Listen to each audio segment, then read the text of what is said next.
Hi నమస్తే. నిన్న ముఖ్యమంత్రి రేవంత్ రెడ్డి గారు మాజీ ముఖ్యమంత్రి కేసీఆర్ గారిని తెలంగాణ ఎవరికి జాతిపిత అని మాట్లాడిన మాటల మీద కొంతమంది కానీ అట్లా మాట్లాడవచ్చు ఒక ముఖ్యమంత్రి అని చెప్తా ఉన్నారు.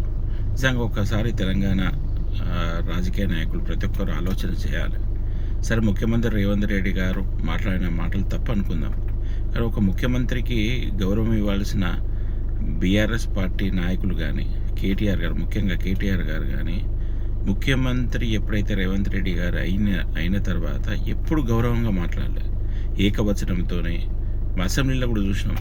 ఒక ప్రతిపక్ష నాయకుడు వచ్చిండని అతనికి సాధారణంగా స్వాగతం చెప్పేదానికి పోతే కూడా లేచి నిలబడని వ్యక్తులు BRS party working president KTR గారు. ఇవన్నీ సిచ్యువేషన్ చూస్తూ ఉన్నాం. ఏదైనా బహిరంగ సభలో కానీ కార్యకర్తల సమావేశంలో కానీ ఏకవచనంతో పోల్వడం, అతను అట్లా ఆ విధంగా ప్రవర్తించినప్పుడు ముఖ్యమంత్రి గారికి కూడా ఏ విధంగా రెస్పెక్ట్ ఇవ్వబుద్ధి అవుతుంది?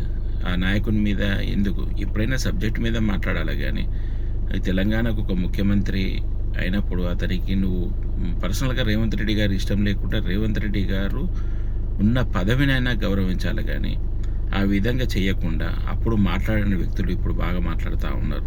నిజంగా రేవంత్ రెడ్డి గారు మాట్లాడింది తప్పైతే బీఆర్ఎస్ పార్టీ వాళ్ళు ఇటువంటి ఇష్టం వచ్చినట్టు మాట్లాడడం కూడా తప్పే.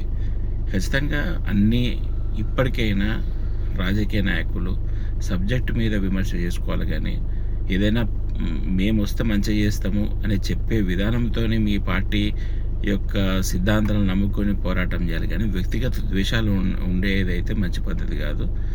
ఇది ఇప్పటికైనా బంద్ కావాలి.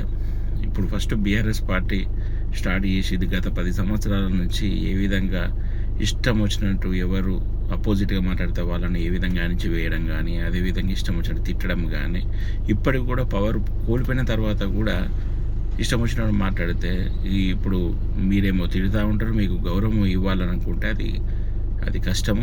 ఇప్పటికైనా అన్ని పార్టీలు మారాలి. ఒక ఉందా రాజకీయం చేయాలని కోరుకుంటా ఉన్నా. జై తెలంగాణ.